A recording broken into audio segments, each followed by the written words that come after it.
Hey, what's up, guys? You haven't seen me for a while, have you? Sorry about that, but we do have plenty to talk about in the next upcoming days. Uh, Before we get into this movie review for Overboard, I'm gonna tell you where I've been. I was sick this past week. I was eating very, very little. I didn't feel like doing anything. I mean, I pretty much stayed on my Kindle and watched YouTube, pretty much. I did not pop in a Blu-ray, didn't even pop in a TV show, didn't pop in nothing. But I'm feeling much, much better. Not 100%, but I'm feeling much, much better. The grass today went down to the library, got a few things. So let's get into Overboard. Overboard is all about Leonardo, played by Eugenio Derbez, who is this very rich guy whose father is very, very rich.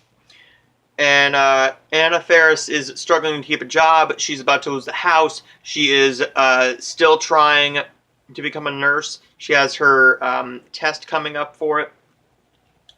And one of her jobs was to clean carpets and clean floors. And she gets told to clean Leonardo's yacht. So,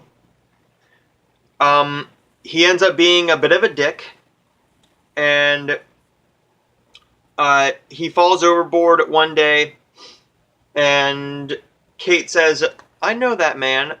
That's the asshole that was being a bit of a dick to me, so we're going to play a little bit of trick on him." This is a remake of the 1987 or 88 film with Kurt Russell and Goldie Hawn. I have not seen that one. I do know that the roles are reversed in this one. He has amnesia, and Anna Faris says, "Hey, that's my husband," and she makes him get a job and cook, clean, sleep out in the shed. But then, of course, over time, they start getting to know each other a little bit better, and they start liking each other. And what do you think happens? She has 3 kids who end up really liking them. And then she also got Eva Longoria and John Hannah. This is directed by Rob Greenberg, and screenplay was also written by Rob Greenberg, but also Bob Fisher and Leslie Dixon. You can definitely tell that this was written by 3 people. There's all different types of comedy in here, and I don't think they have the same style of comedy. This is way better than his last film. And I'm not talking about Rob Greenberg. I'm talking about Derbez. He was in How to Be a Latin Lover. I don't remember much from that movie. I remember that I enjoyed it a little bit. I didn't like it a lot. I don't remember a whole lot about it, which means I don't own it, which I might give it one more chance. But Overboard is good. It's very, very good. It's a sit back, enjoy. Oh, whoops. Sorry, that light is flashing here. I got Leah on the offbeat here, which I am that far through about 100 pages. About 100 pages. And then the book I'm going to start next after that is The Hate You Give.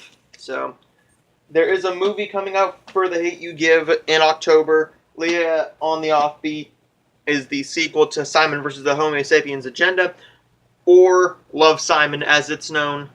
But back to Overboard. The comedy is very different all throughout the film. But going into the film, I was not expecting this to be as good as it was. I was expecting a mediocre comedy with some very crappy drama thrown in there. But no, this is actually very charming. It's cute. when he is with the girls, it is adorably cute, especially when they are pretending to be his kids. They actually start to believe that they are his kids because he's doing such a good job. Anna Faris is good in the film. She does not have a good track record with films. By God, no. I can't even remember what the last film she was in. I remember the last one I seen her in, which was, What's Your Number? I just watched that. I didn't even finish it, but I have it again. I have it on Blu-ray, so I am going to finish it after watching this. Since her divorce, she hasn't really been in the mainstream. I mean, she's done this, but that's about it, I imagine. There's not much I can say about the movie. It's okay acted. You're not getting stellar acting, Oscar-worthy acting. It's believable. It's cute. And it's charming. If you're looking for an all-out, funny film, no. I would probably say this would be okay for 10 and above. PG-13 is a bit of a stretch, but you do get some partial nudity from Gervais. You get mild suggestive humor in there and some language, but it's fine. If your 10-year-old watches something like SpongeBob, or by God, 10-year-olds nowadays probably watch MTV, so if they watch MTV, this is fine. I'm going to give Overboard a B. I thought it was very, very good. I have quite a few films to get to. I have Final Portrait, Final Portrait, Gemini, and this one is for all you parents out there.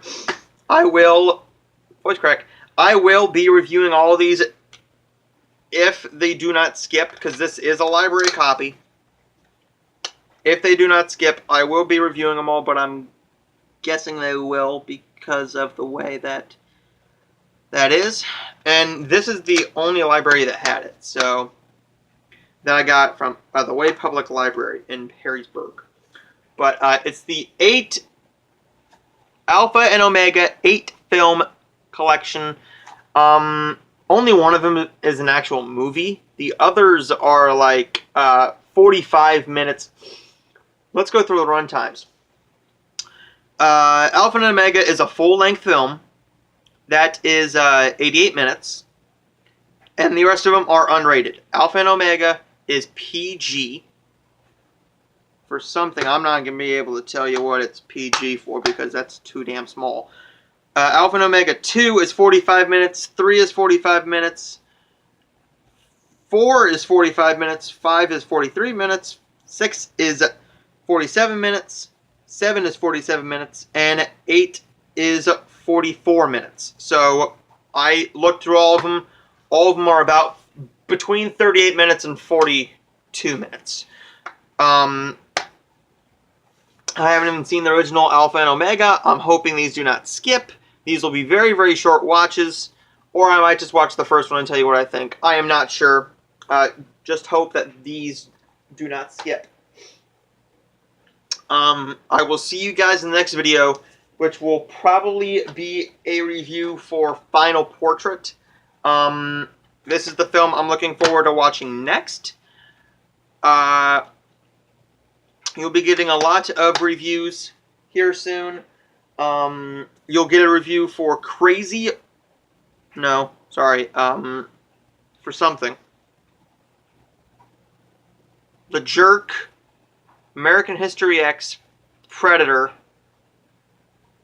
couple other things. But I will see you guys in the video for my review of Final Portrait.